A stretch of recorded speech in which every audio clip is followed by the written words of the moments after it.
Hi, I'm Kate. And I'm Mandy, and this is Love Sober, the podcast for the sober and sober curious. Hi there, welcome back to Love Sober, the podcast for the sober and sober curious. And this week it's Kate and I, which feels like it's been a while. So we're pleased to be back together, just having a chat.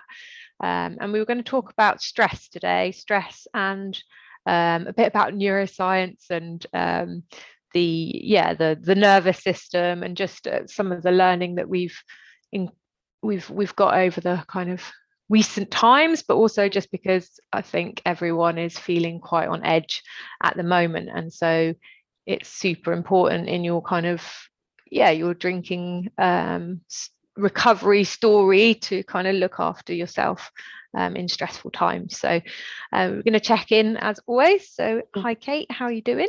I'm okay. I'm a little bit tired today, but no, nothing new there, but yeah, I'm all right. I was going to tell you a funny story that happened to me last night. Go on. Well, I went to pick up my daughter from her friend's house, and when I got there, it's like that tea time. It's like 7:30ish, and anyone who has that picking up from other people's houses, the amount of wine speak. Do you remember when we used to talk about all the wine speak at the school gates? And so this is a parent that I don't know particularly well, but my daughter and her daughter have struck up a friendship. Anyway, so I went round to pick her up, and they'd given the tea, and her mum made some comment about going in the kitchen to have a glass of wine. And then she said something like, not that I've got any left, not that actually I really want any. Anyway, so that was kind of how the conversation went. But I thought how strange it was it's still all right to mention that drug to each other straight off the back without any. Anyway, but I said to her, "Oh, that's interesting. I work in that area." And she went, "Oh, really?" And I said, yeah. I'm a coach. I was just working on my second book about that, and ended up saying, and I said, well, it sort of came around as about 8 years ago, and really wanted to create positive sobriety models for women that are non-shaming, so that you can make that choice earlier to stop drinking, if it's becoming a problem for you. And then I went, obviously not that I'm saying it's a problem for you. And she said, "Oh," and I said, "Yeah." Anyway, backtrack. What did you do at the weekend? I got home and I said to my husband, I said, "Isn't it funny though, because how in the past I wouldn't have broached that subject. Yeah, you would have been ashamed. B, I felt like, oh gosh, I hope I didn't make her feel uncomfortable." And I thought, how many times have drinkers done faux pas and made judgments and made comments about people who are alcohol free for whatever reason, that they don't feel bad. And I was like, wow. And I found that very interesting, how the worm had turned. Yeah. Well, yeah. I mean, I just haven't seen anyone for so long that to have any conversations about anything. I did have a conversation. Yes, we bumped into. I was picked up my kids. Well, actually, my son didn't have school yesterday, and so we went and picked up my daughter at lunchtime, because they finish at lunchtime, and I took them for lunch. We came out of lunch and there was a woman that stopped me, and she said, "Oh, excuse me, have you got a mask? Because I want to go in the shop and I haven't got any." So I was like, "Oh yeah, I think I've got one actually in the car." And then it turned out that she was the mum of one of my daughter's friends, and she was in the car. So anyway, had a chat, and she was like, "Oh, what do you do?" And I was like, "Oh, I work from home. Like, I'm a coach, do sort of various different things." I said, "Oh, yeah, about you?" She said, "Oh, well, I'm a stay-at-home mum. I've got 5 kids." And I was like, "Wow, 5 kids." And she was like, "Yeah, and I'm a pastor as well, because obviously the kids are in a Catholic school." And I was like, "Yeah, oh yes, obviously." Yes, that's why they're at that school. Okay, bye. So that was my little interaction with another parent. I was like, oh right, some people actually send their kids to that school for religious reasons, not because it has good exam results. So there we go. And then my daughter was like, yes, it's this day today in the Catholic calendar, and I was like, oh, okay. But interestingly, yesterday? Yeah. Yeah. Tuesday, so it would be the beginning of the feast of something, wouldn't it? Yeah. So look and listen to us. We don't know what's going on. The beginning of the feast of something. Yeah. It is Shrove Tuesday, and then isn't it the beginning of Lent? It's Mardi Gras, isn't it? Yeah, and then so the beginning Lent. of Lent. Because, yeah, of course. There we go. We got there. But interestingly, because my daughter is quite political, this is hugely off topic, but she is battling. It's an interest because they've changed into that school quite recently, and there's been a lot of improvements in terms of for her academically and making friends, and a couple of her friends are quite religious, from quite sort of Catholic families, and there's a lot of that has been an improvement in her eyes, and this is no judgment or anything, this is just through our conversations, in terms of like behavior and politeness and all that sort of stuff, but huge kind of issues around trans rights and homosexuality, like so much sort of from the kids about it, which she's finding very difficult. What sort of prejudice from the children, right? And then, I mean, she said there are like a couple of outwardly gay kids in her school, but like when they're having debates in class and stuff like that, she's seen a noticeable change in terms of how people view sexuality and gender. And is it not picked up by the teachers and challenged and stuff? Well, no, because that's the problem, isn't it? Because they're all So, anyway, this is completely off topic. This is off topic, but yeah, I'm really interested because we went to the local Catholic school. Blah, blah, blah. Yeah. For another podcast or another chat. On the other side, she's doing a lot of humanitarian work, and like there's a lot of kind of focus on community within the school, and like poverty action and all of that sort of stuff. So there's definitely like more engaged in certain topics, but there is a rhetoric of old school ideas, which she's not letting go. Bless her. Yeah, my little it's activist. Interesting though, isn't it? Because I was thinking about there was another significant date. I got an email through from something random, but it was the 1st of March is the night of Shiva. So there's a Hindu, and this email was talking about Shiva being this basically fluid male and female, all in non-binary. God, and I was like, there you go, that's a bit more like it, there's so many archetypes you can choose from, and I know we don't have to say that, but it's not okay, it's not acceptable for me, for schools, and to not be challenging this stuff and to not be inclusive. That's it. Yes, the challenges of young people today. I'm actually just about to start. Well, we will actually talk about sobriety in a minute, but I'm about to start. We talked about her before, I think, Lisa D'Amour's book. And I read her first book, which is really good, called Untangled. And this one is called Under Pressure: Confronting the Epidemic of Stress and Anxiety in Girls. So I will, but she's wicked on kind of just uplifting teenagers and I think it is. I mean, it is.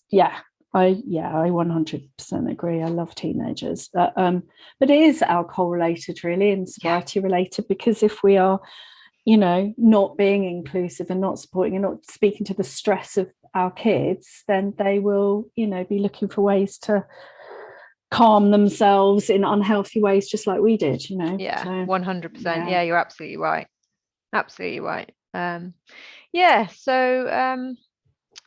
Did we even say how you? So you're a bit tired, but you're all right. But I'm okay. I'm good. I'm good. Yeah. So we were going to talk about a little bit about the brain today, because I've been both of us now, we facilitate for the Coaching Academy, which is amazing, and we obviously do our course that we wrote and train on for professional coaches on addictive behaviors, but we also kind of course manage and facilitate on some of their other courses, which is, you know, amazing. And so I've been course managing on a brilliant course on neuroscience for coaching with Lisa, who is a brilliant trainer, and Kate has studied a lot about the nervous system and neuroscience too. And it was just, I always remember a real kind of turning point for me was when I started to learn about the brain, and I started to learn about how unbelievably amazing the brain was. And I think it came from reading Annie Grace's book. I can't remember what I was reading, where I was just like, oh my God, like the brain is this incredible thing. And then it was just like, I'm putting a toxin into my brain, which is harmful.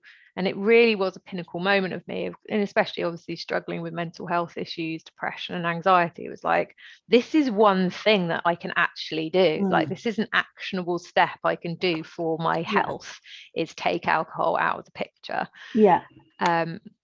And what we were talking about last night on the course was, you know, what the brain needs to be healthy.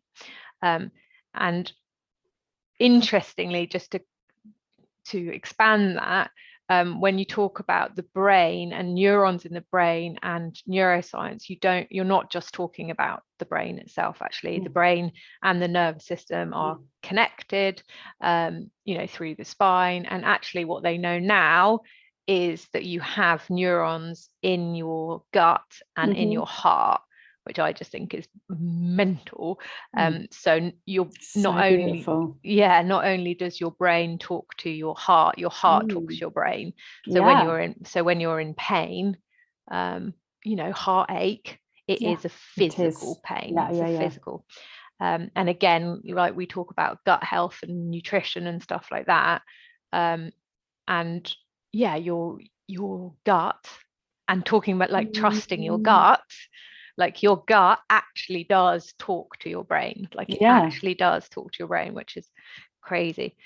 So anyway, neuroscience say that to have a healthy brain, you need good quality sleep. You need play and social connection. You need downtime. You need physical activity. You need focused attention, which, you know, is why kind of practices like mindfulness and being present in the moment are really important, and adequate nutrition. And, you know, one of the main barriers to having a healthy brain is stress.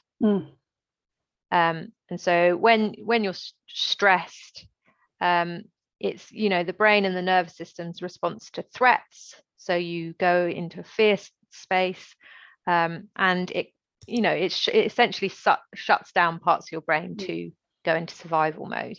Do you want to explain? I mean, you know, this. No, I just think that's a brilliant way to kind of, you know, just to do a simple list, you know, and bringing us back to that point of, why is this important? Why do we need to know about this? Humans, but as for sobriety, is that when we're in that stress state and our brains shut down, we go to those addictive behaviors to try to regulate our stressed out nervous system and balance our brain chemicals. And so it's all of that piece again, which it's almost like all roads lead to this. Like whenever we talk about it, from all of our shifting kaleidoscope of lenses that we've put things through over the however many years we've been doing this, we come back to this kind of basic physiology and how we can work with a few key principles to stay well and sober. And I find that hugely exciting that you just did that course and came up, because you just reminded me again of those 6 things. You know, and I just wanted to speak to that, the heart thing, the neurons in the heart and the gut. I'm so pleased that now we're not we're not separating out just the brain science, but putting it together with that nervous system regulation, that embodied piece. And I know that from my own practice, my own the yoga stuff, the embodied stuff, is that I now feel things in my heart. When I am sad, I used to be very, very brain shut off, and then things would take a while to process through the brain, and maybe there's some journaling, and all of those tools are really great. But I now go, I feel it, like I literally have physical chest pains, and actually once I work them through is actually an emotion or a feeling. So there's definitely been a shift for me personally, and I think it's like, obviously, through the pandemic now into a highly stressful world crisis, the amount of people that are in chronic stress. And again, there's that difference, right? So stress can be useful. It's supposed to be a short burst. It's supposed to get you up and going. So like, it might be like getting you out of bed in the morning, or it might be I'm going to be late, you go a bit quicker, or all of those things. But it's supposed to be something short bursts of adrenaline, cortisol, or that's scary, I'm gonna like get myself out of the situation. But what we're talking about, and what's very detrimental to the body and the brain, is chronic stress. So it's like you're stuck in that, in the stress response, survival response. Which I certainly have been for the majority of my adult life, because of trauma. And I guess it's like, it's important for people to know, and this is what you said earlier, which is before we started the call, which is so important, that self-care isn't selfish. Like, it's not, it's survival, and when you look at that list, it's like, you need downtime. It's like, wow, like your brain actually needs downtime for you to be healthy. And all of that list is self-care. I think we have thankfully had a little, it's moved away from self-care being seen as fluffy and just a massage. I mean, who doesn't love a massage? But it is that all of that comes under the remit of self-care. And I know we went back to looking at our book, which is Love Yourself Sober, a self-care guide to alcohol-free living for busy mothers, and we're taking themes from that for the next few weeks. And one of our big sort of talking points, I guess, in the book and the frames of the book, was this idea of why we need to have that self-care. And so we come back to that again, don't we? And it being a radical act of well-being, of prioritizing our well-being, and for very good reason, for all these reasons. And what was I talking about in terms of there's that piece about connection with other people.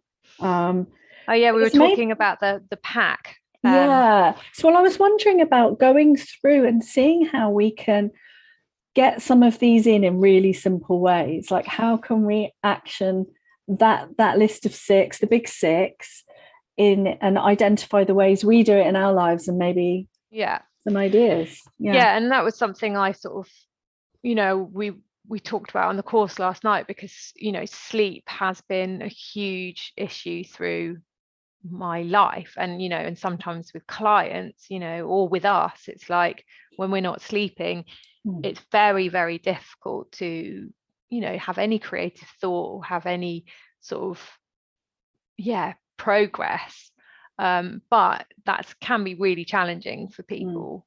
But it's like, it's fundamental. So it's like, putting your sleep above all things is really the first step, so it's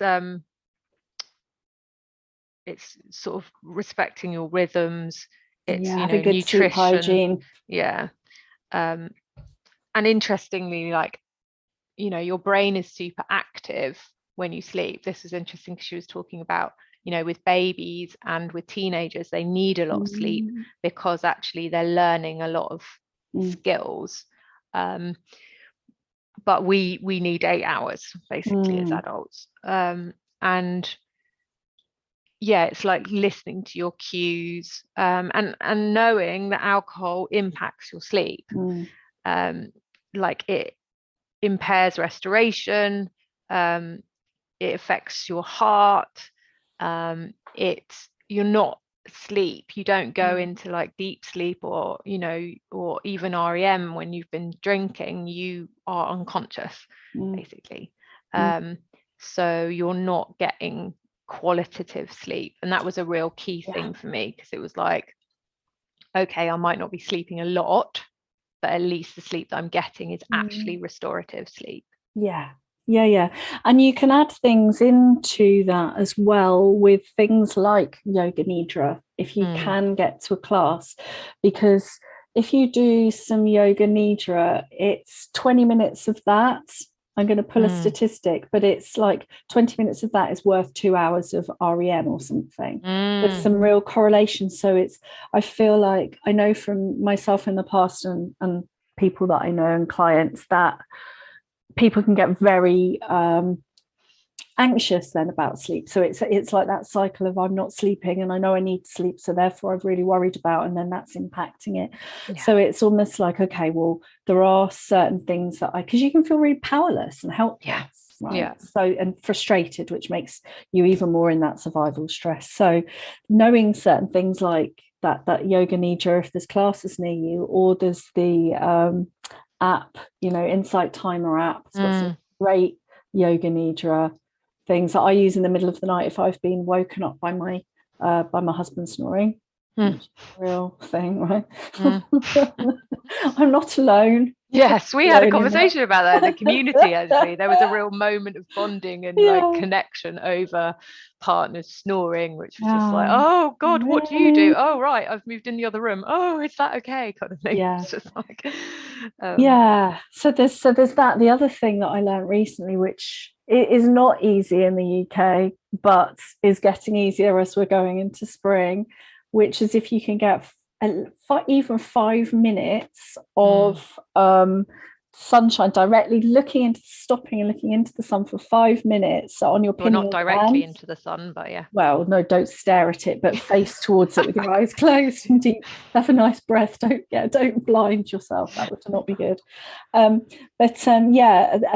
that lands on stimulates the pineal gland, which then will start to regulate your melatonin levels, which then help your sleep rhythm. So really there's that real, if you're on your lunch break, don't work through your lunch break, get outside and face towards the sun with your sunglasses on, if there is any. So those are like things, little hacks that you can do if you're looking after your kind of sleep hygiene and coming off screens and not having sugar or caffeine or alcohol.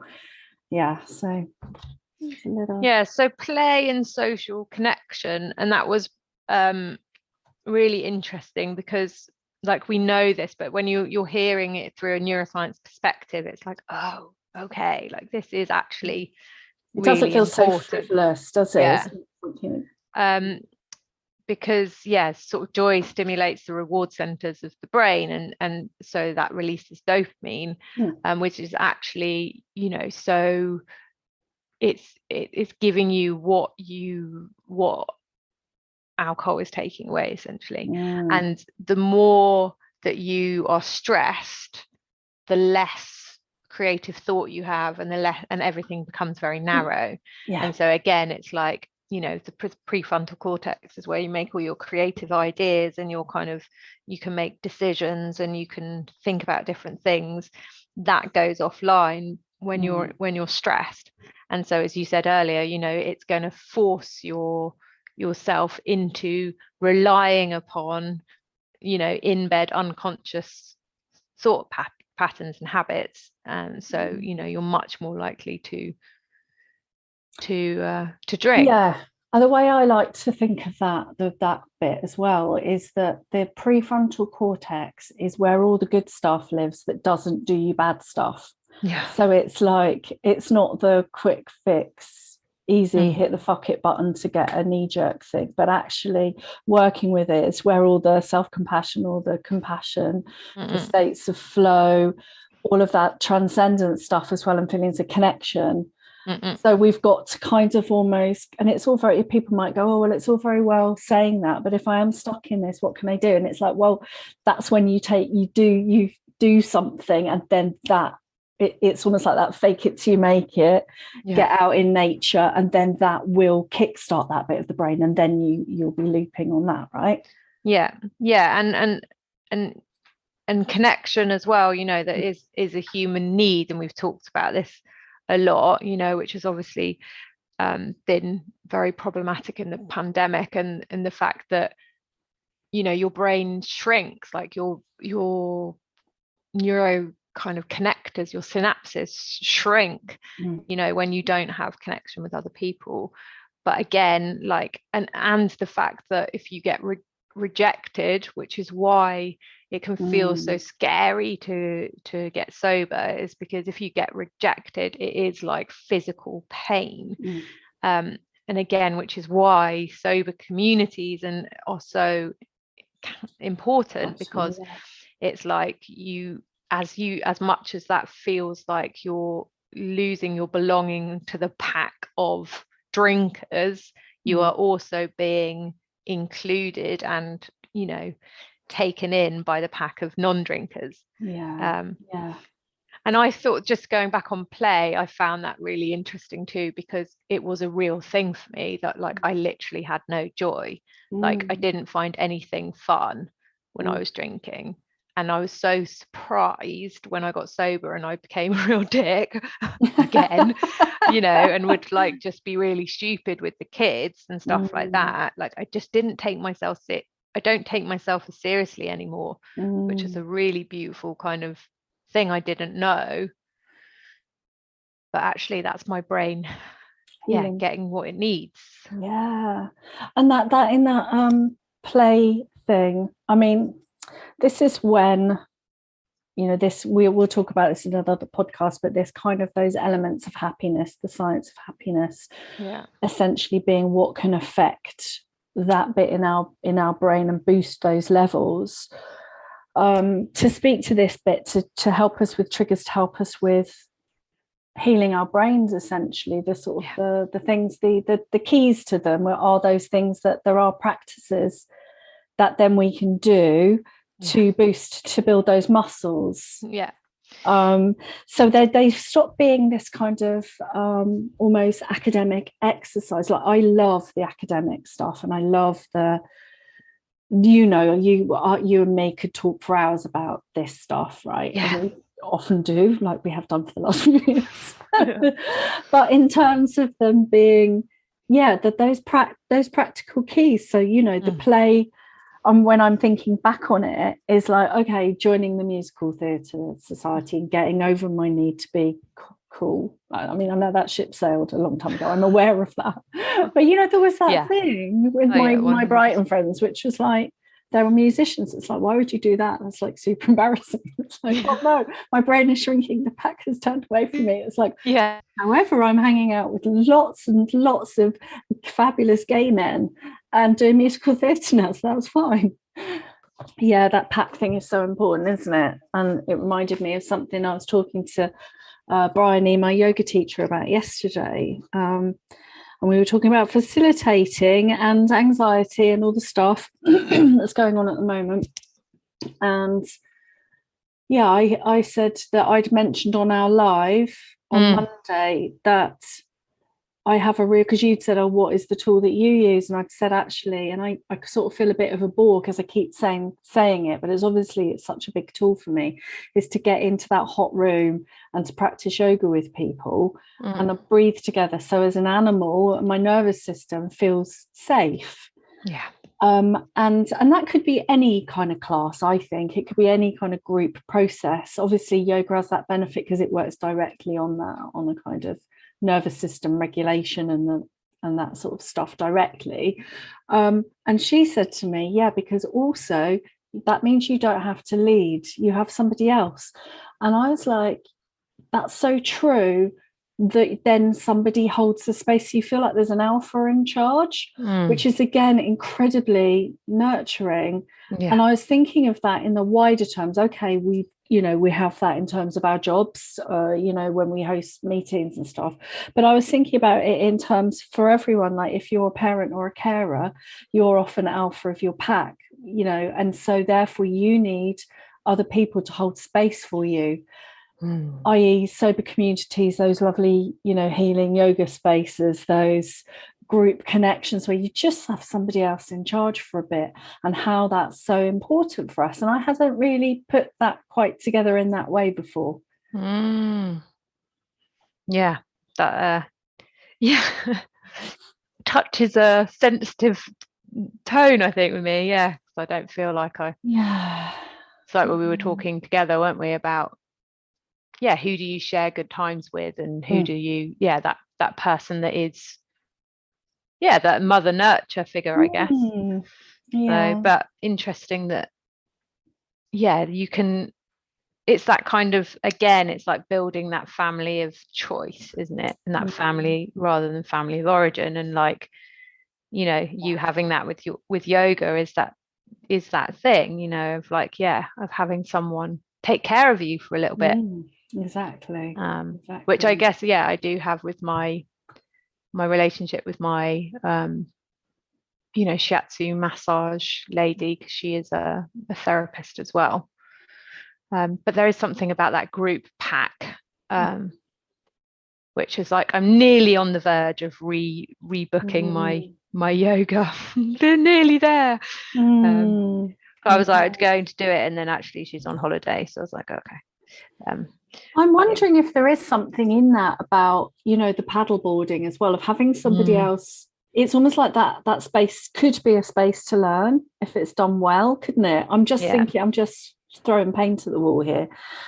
But again, didn't quite happen with skiing. Well, I'm not surprised, right? That's like, that was stretch zone extremo. That was too much of a stretch zone. No. You need a little, you need something more gentle. But I mean, like I remember when I went to Amanda Grace's, retreat in Ireland, and I did that creative retreat. That was incredibly strong in terms of being held with by other women and having that group experience. And I am, going to go to Miami soon and be with like 600 women in recovery. So there we go. Stop moaning, Mandy. Blah, blah, blah. Poor old you, blimey. No, but I get it. It's that day-to-day thing, but it's so good that it's amazing that you got to recover. But it's good to remind myself of that. Like, it's good to remind yourself that sometimes it might not be immediate. Do you know what I mean? But if you know that it's going to happen, then that's really reassuring as well. It's like, okay, I can hold on. And I think, again, that's why kind of the pandemic and now the kind of the war situation in Ukraine, it is unnerving, because it's that uncertainty, isn't it, of making plans, or because it helps with those feelings when you've got plans in place. It's that kind of irony, which we think is like what we want, is to be free of like any kind of restrictions or plans or whatever. And then actually, you can, certainly for me, I can compare that to being, a stay-at-home mum, or being, or working. It was like when I didn't have anything to do with my day, I was really lost. And it goes back to our, those six things, doesn't it? So it's sort of almost like having a good structure or scaffold. I had one because I've been doing the happiness facilitator course with the Museum of Happiness, and just finished. And that there's 3 things. So they pick out just a simple recipe of 3 things in the day, for that happiness, mental health thing, which all connect with the ones that you did in your neuroscience one last night. So the ones that they've picked out are the 3 P's: pleasure, purpose, and peace.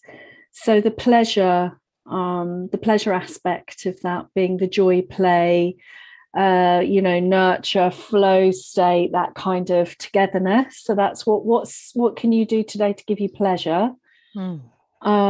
The purpose, which is, again, that could be that flow, it could be creative endeavors or meaning, it could be those random acts of kindness that feel like you're plugging into the community or working with your values. Could also be like sorting out your pant drawer, it could be like getting shit done. Just something that gives you a sense of achievement, isn't it? Something you can, like, ticking off a list. That's that sense of purpose, isn't it? That you're totally right. That could be just the washing, right?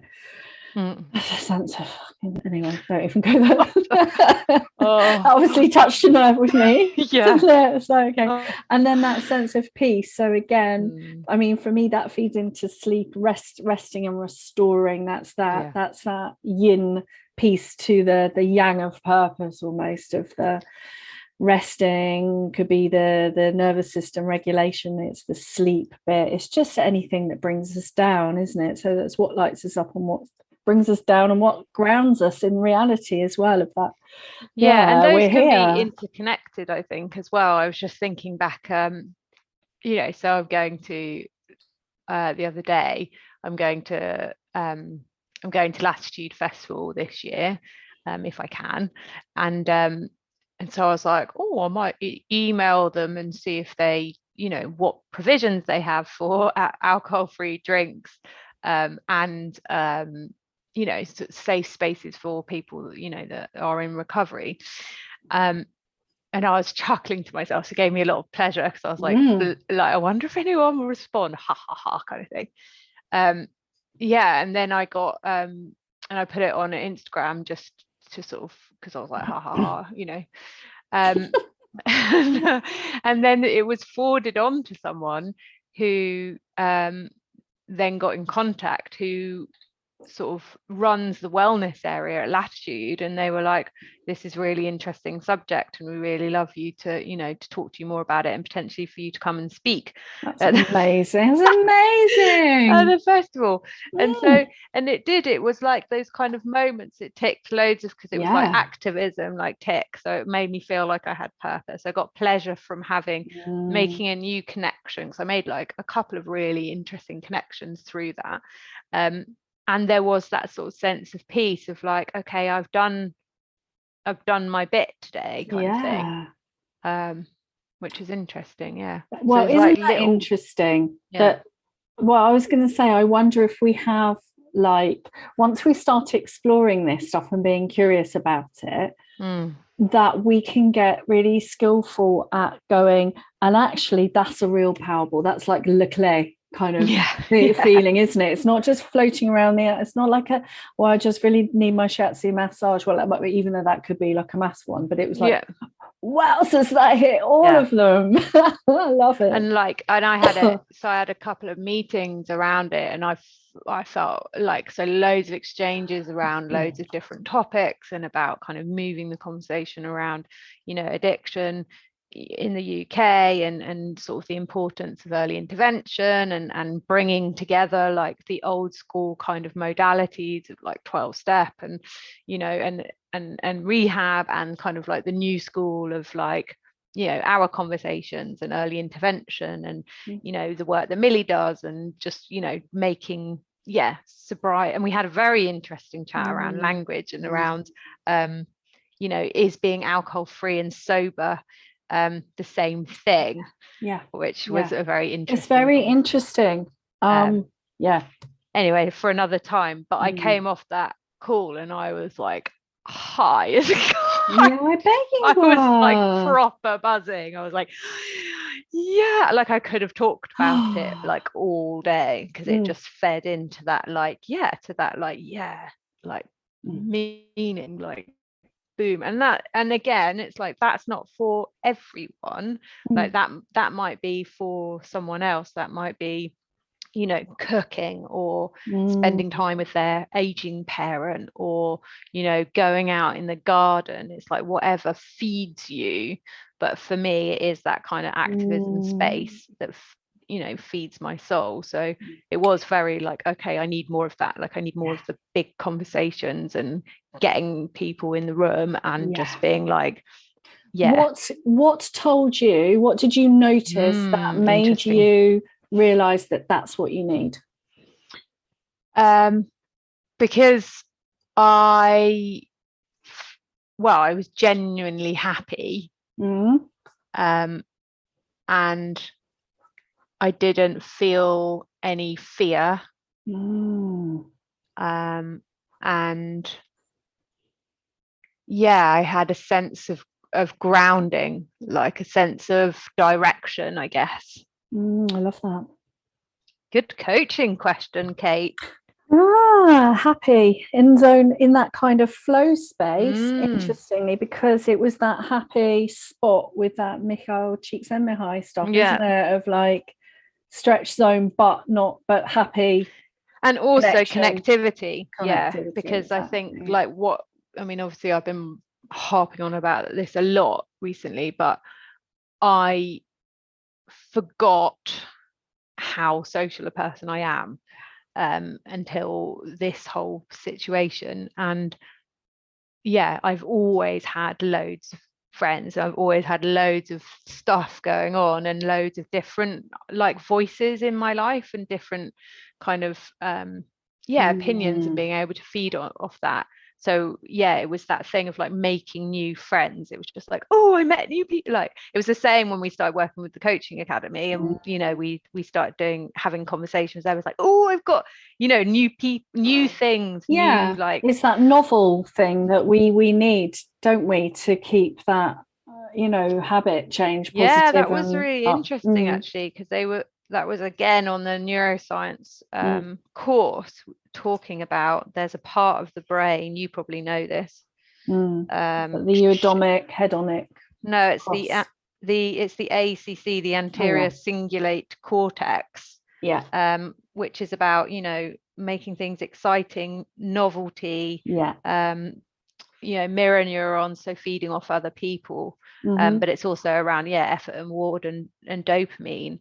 And what's interesting is looking after that part of your brain, and then that's the thing that quite often can trip people up in sobriety, is that things just get sort of stagnant.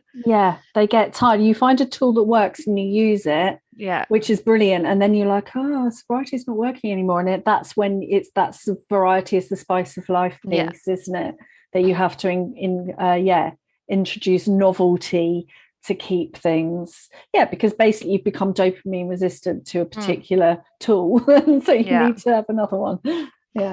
And part of that was because she did that test, you know, when you have something and perhaps there's two words that are the same and you just miss it out because your brain knows how to read, and it will miss out the double there or whatever. So that part of the brain also sort of discounts things that are not relevant. So it can be it can be a tricky area of the brain to navigate, because it's looking for novelty, but at the same time it's not necessarily, like, for example, all the options. For example, if you haven't drank for a while, it'd be like, oh, that'd be novel to do with forgetting. But it's also it isn't, it's only an experience, you know. I remember this in philosophy when I was studying philosophy at university, you know, that actually our brains, we don't experience reality, it's just a perception. You know, so we can change our perceptions, and then we can change our experiences, which is what all neuroplasticity is all about.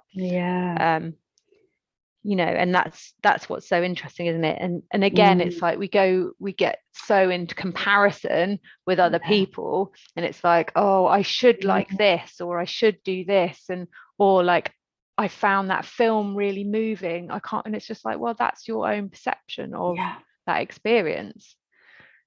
Not everyone has the same, you know. So I have, like, interestingly, when we first started this podcast today, I 15 hours ago, 150 years ago,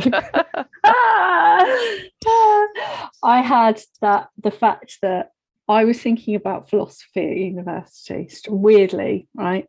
And I was thinking about how much I hated it. I hated it. I hated it too much. I thought they were all intellectually masturbating, and it really upset me. I remember slamming my fist down on the table and shouting at everyone and storming out, right? And then, you know, I think I was recommended to counselling sort of shortly after that, right? But it was this, you know, that there was the one that was like, I think, therefore I am. Is that Descartes? I can't remember. Yeah. One of those disembodied, rationalist white men. Yeah. Do I need to say more? I'm like, okay, so that whole thing about, you know, being our perceptions is like, yeah, but then for me, that used to trigger me. That used to make me feel very unsafe, because I was like, I don't know that I can trust my thoughts, and therefore what's real is a proper trauma trigger for me. And so, again, this embodied thing about what we were talking about, John Kabat-Zinn saying, actually, because we're like that in the West, maybe we should call mindfulness heartfulness. That somatic, the grounding, the centering, the being with, you know, ourselves, others, connection. And that embodied piece is the piece that then makes sense of that for me, and makes it all right. Yeah, it's so true. It's so true. And I do think there's a gender piece there. You know, trusting yourself, and, you know, and things like being, you know, oh gosh, I can't think, there's a term now. Something to do with, like, gaslit, you know, being shut down in your own thoughts. You know, that's something that a lot of people have had experiences of, you know, and you start to mistrust that. But, and again, it's that thing of, like, I just think it's the most amazing thing that the gut has neurons. Like, the gut tells your brain stuff. The gut knows, you know, and it's like, and also that's sort of that sense, that female sense, or your own sense, and, you know, and trusting the gut. Trusting the gut. So finishing up, what's your tip of the day and your reason to love sober? My reason to love sober is the continuing learning. I said that. And I love that. I think it's what you said about that kind of, it goes into the novel space. And it's being able to sit with the kind of the flat line long enough to come out the other side. I don't know, you know, it could be the wintering, could be the, you know, coming spring, but I definitely feel myself coming online again, and I haven't been online for a little bit. And it's just that beautiful process. It's like, wow, this is just amazing, really. And who knew, you know? So I think that is my reason to love sober. And my tip of the day would be, I think, to ask yourself the 3 Ps, I think, maybe. What is in my day that will give me pleasure? Could be a really small thing that gives me purpose. What can I tick off that will just make me feel like I've achieved something? And what will give me my peace today? Just rest. Yeah, I find those quite challenging questions, gotta say. Do you? Yeah, they feel quite weighty to me. I'm like, pleasure, fuck, what's that? God, I don't know. Cup of tea? Yeah, and it is the reminder that they don't have to be massive things. They can just be so it's mindfulness, maybe, like taking it. What can you do today to make things as small as possible, in terms of, like, what micro things? How tiny can your joy be? Yeah. Yeah. Cup of tea. My purpose is literally put some socks on. Flicking the washing machine on. That's it. And my sense of peace is to just shut the door. You know, it's that, isn't it? Yeah, absolutely. Nice. For me, tip of the day, Well, we talked about this on the live on Monday. So if you don't know, we do a live pretty much every Monday on Instagram at our @lovesober.cic account at 12:30 UK time.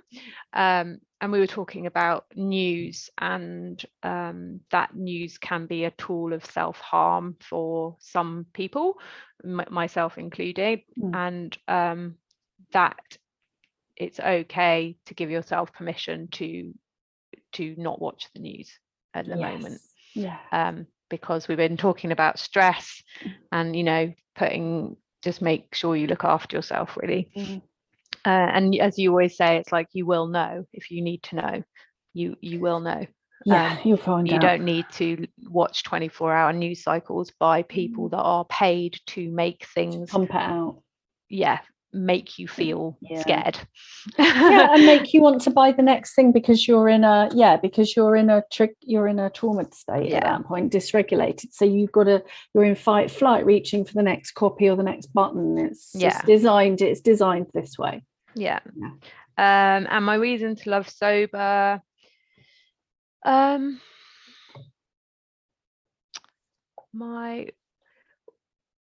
it's just options, isn't it? It's options. I think everything like, I just didn't have options.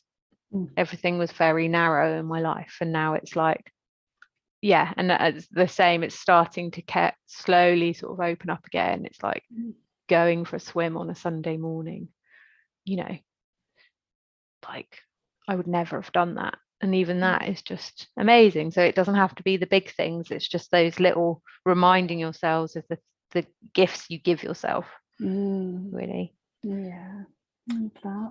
Just on, so I saw this thing yesterday, just quickly in terms of the Ukraine, and it was this lovely image. And what it was there's a Russian soldier had surrendered in Ukraine, and there were some people giving him a cup of tea, and someone had lent him their phone to phone his mum. And I was like, oh man, that's like really touched me. I thought, that's really lovely. That's what we all really need, isn't it? A cup of tea and a bit of connection.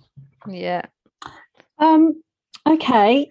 If you like, I was going to say, if you like what we're talking about, the themes, like I said, we are doing. We're picking up themes from our book, Love Yourself Sober, a self-care guide to alcohol-free living for busy mothers. And you can get it from all bookshops.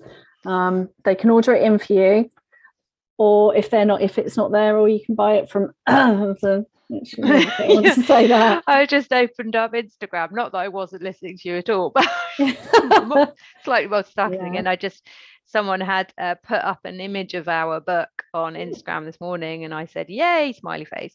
And this person has responded, I've listened to part 1 already. I can't wait to re-listen with my notebook. This book is life. Amazing. With a heart with a sparkly in. So thank you very much. Sober life _ for me. I really appreciate that.